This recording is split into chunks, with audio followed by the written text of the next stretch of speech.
Here's the nightly routine that you need to lock in your circadian rhythm, dial in your hormones for sleep, and get you ready for deep sleep. First thing you want to do is watching sunrise, because preparing for sleep doesn't begin when you turn the lights off in your house or when you get under the covers. It begins at sunset, okay? Because that's when it starts to get dark. You're absorbing the light signals, and that's telling you that it's starting to, the day is ending. That's what your brain needs to prepare you for sleep, that signal, because your brain doesn't run on like a digital clock. It literally just runs off signals of time, okay? So light, temperature, and so on. So you need to be giving that light signal by watching the sunset, all right? And full body exposure is perfect for this, because then all of your peripheral clocks and your organs and your skin are going to absorb it as well and know the time, not just your brain through your eyes, okay?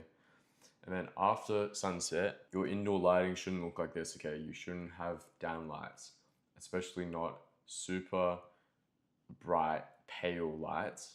And these are going to be flickering too, because they're going to be LEDs, most likely. We don't want to be on your phone as well, because it's also going to be flickering and a lot of blue light.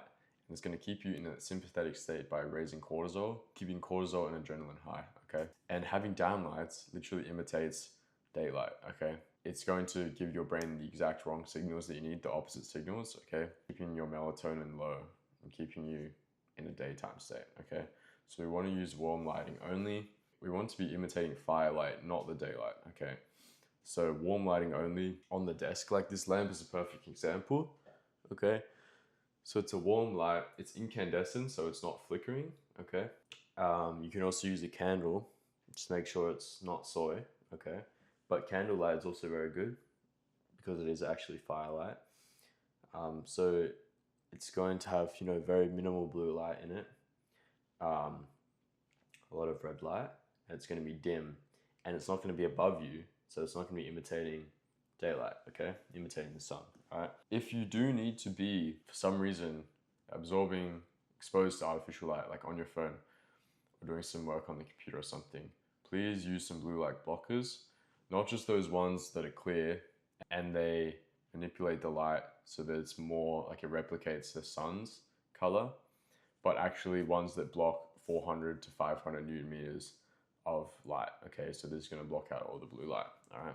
And you want to be in that rest and digest state, going to sleep, preparing for sleep. It's also called the parasympathetic nervous system, okay? This is a state of your nervous system where it's calm and it's getting ready for bed. And this occurs only after digestion is finished.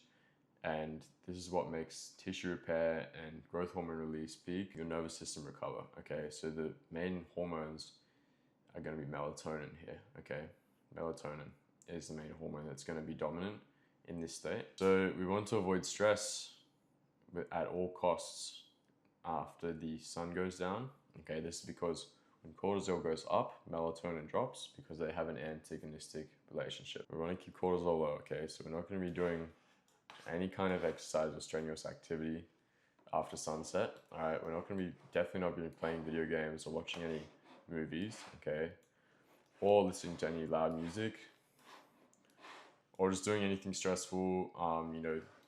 Don't want to be studying for tests or, doing assignments, or doing any of this stuff that's going to stress your mind or your body. And yeah, that's basically how you're going to prepare for sleep, to have deep, restful sleep and wake up refreshed.